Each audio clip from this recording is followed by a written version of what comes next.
In a dramatic escalation, the Israeli military has intercepted the last remaining aid flotilla vessel heading towards Gaza. Was it a security necessity or a humanitarian setback? Today, we break down the full story, the reactions, and the implications you need to know. Hello, everyone. Welcome back to the channel. Today, we dive into a major development making global headlines: the Israeli military's interception of the last remaining aid flotilla vessel attempting to reach Gaza. This is a story that combines geopolitics, humanitarian concerns, and international law, and it has quickly become the center of worldwide debate. The flotilla, carrying essential aid supplies and humanitarian activists, set sail with the goal of delivering food, medicine, and other necessities to civilians in Gaza. However, Israel declared that it could not allow the vessel to break what it describes as necessary maritime security controls. Naval units intercepted the ship in international waters, prompting sharp criticism from activists and raising fresh questions about the legality and morality of such actions. Supporters of Israel argue the interception is essential to prevent weapons smuggling and ensure national security. Meanwhile, critics say it restricts humanitarian relief and undermines international efforts to provide basic aid to vulnerable populations. This clash of perspectives is not new, but the stakes have never felt higher.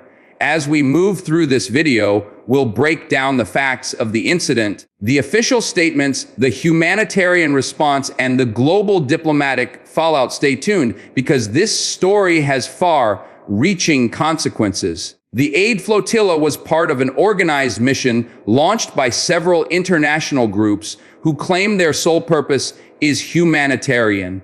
The vessel carried food, medical equipment, water filters, and essential items meant to support civilians living under strict blockade conditions. Organizers stressed that they were acting peacefully with no military intentions and that their only mission was to bring relief directly to the people who need it most.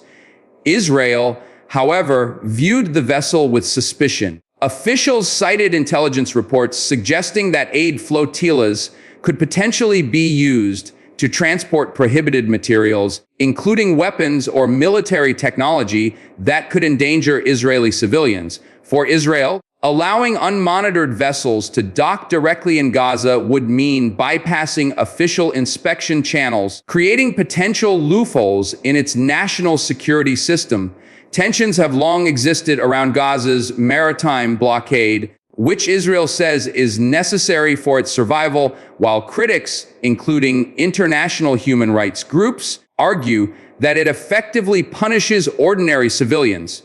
This interception has reignited the debate on whether security should outweigh humanitarian urgency. The world now watches closely as statements pour in from governments, NGOs, and eyewitnesses, each framing the incident from very different perspectives. From Israel's perspective, the interception is portrayed as a defensive necessity. The Israeli military announced that it carried out the operation in accordance with its established naval procedures. Commanders reported that the interception was executed without casualties, with naval forces boarding the vessel, inspecting its contents, and escorting it to an Israeli port. Officials emphasize that humanitarian aid is not being denied altogether, but must pass through designated checkpoints where it can be inspected for contraband. According to Israel, this ensures that supplies indeed reach civilians without enabling militant groups.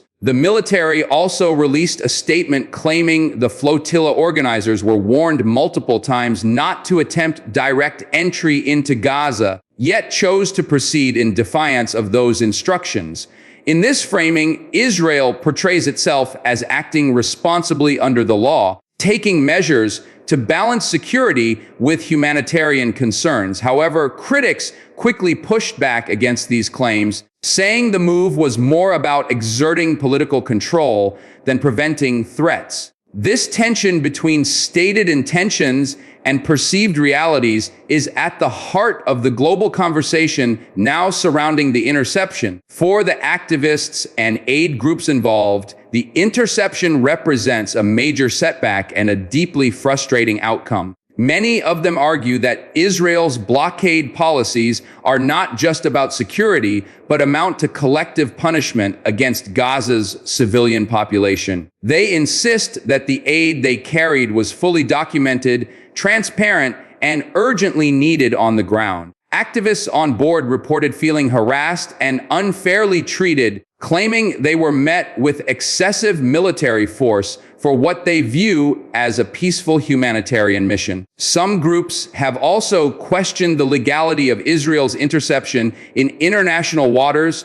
calling it a violation of maritime law. Human rights organizations have amplified these concerns, warning that preventing the delivery of vital supplies worsens an already dire humanitarian crisis in Gaza. The intercepted flotilla has quickly become a symbol of the larger struggle between humanitarian priorities and state security measures. Supporters of the activists argue that when innocent civilians face shortages of food, medicine, and clean water, governments should do more to facilitate aid rather than restrict it. The clash between these two narratives underscores the intensity of this debate. International reaction to the incident has been swift and divided.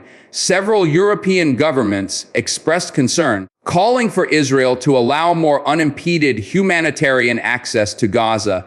Statements from NGOs, including prominent human rights watchdogs, condemned the interception as unnecessary and harmful.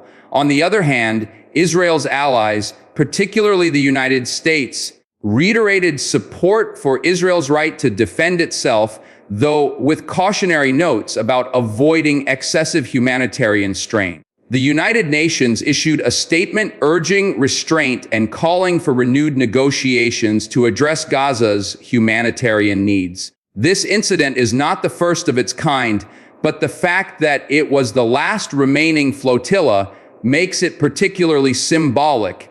Diplomats now face increased pressure to revisit debates about the legality of blockades under international law and whether humanitarian missions should be granted exceptions. The divided response underscores how polarized the issue has become on the world stage, with governments balancing political alliances against the optics of humanitarian crisis. Media coverage has amplified the incident globally, fueling public debates and social media campaigns. Images of the intercepted vessel, alongside statements from activists, are circulating widely, stirring emotions and sparking heated arguments online.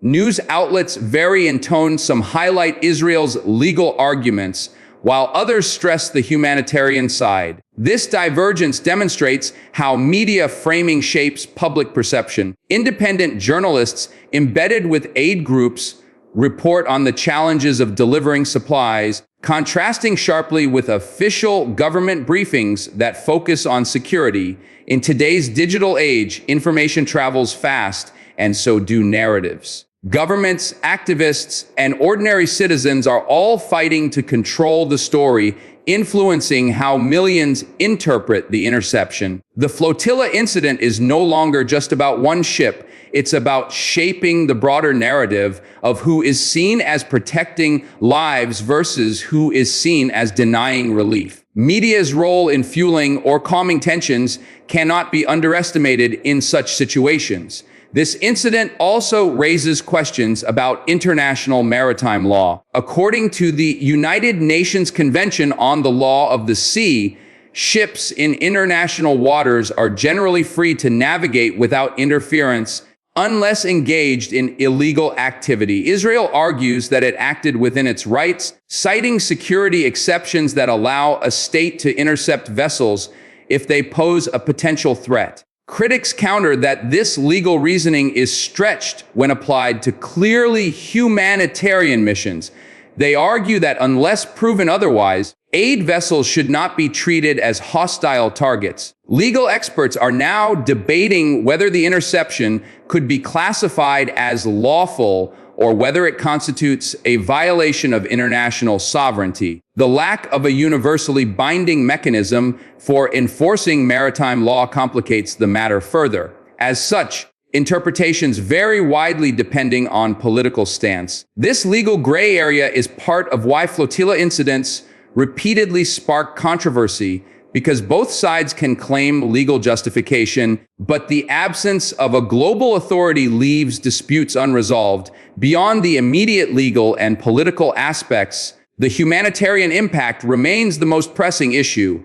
Gaza faces chronic shortages of electricity, clean water, medical supplies, and food, making international aid missions vital. The interception of this last flotilla means one less shipment of supplies reaching civilians who desperately need them. Aid organizations stress that every block delivery worsens living conditions and puts lives at risk, especially among vulnerable groups like children, the elderly, and the sick. The humanitarian crisis in Gaza has been described by the UN as one of the most severe in the world.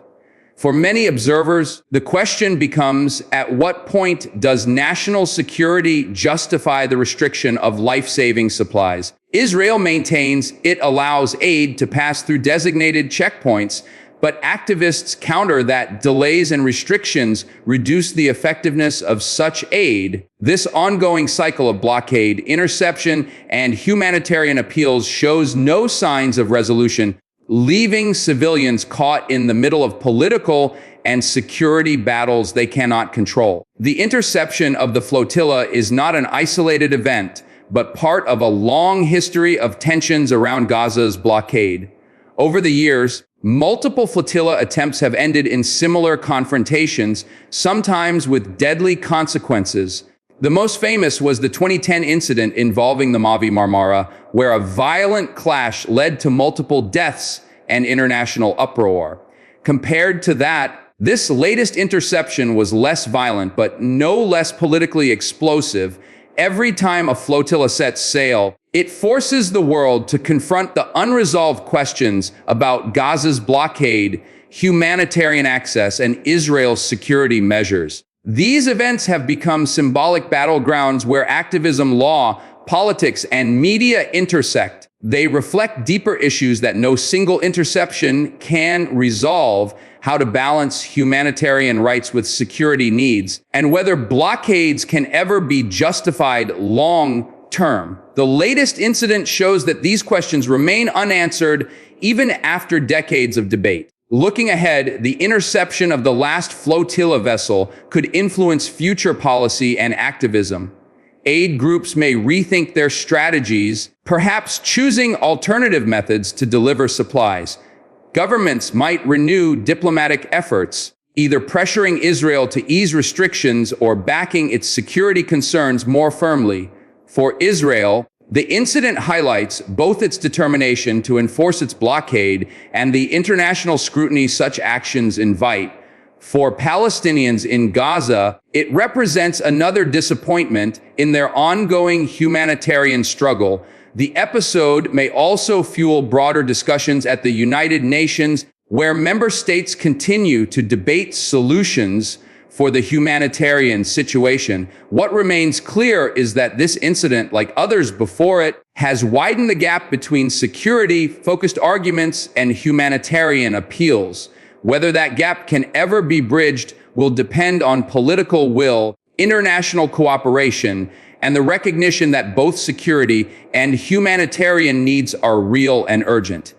Thank you for watching this in-depth analysis. If you found this breakdown helpful, don't forget to hit the like button, subscribe for more balanced coverage, and share your thoughts in the comments below. Your voice matters in shaping the conversation. Stay informed, and we'll see you in the next video.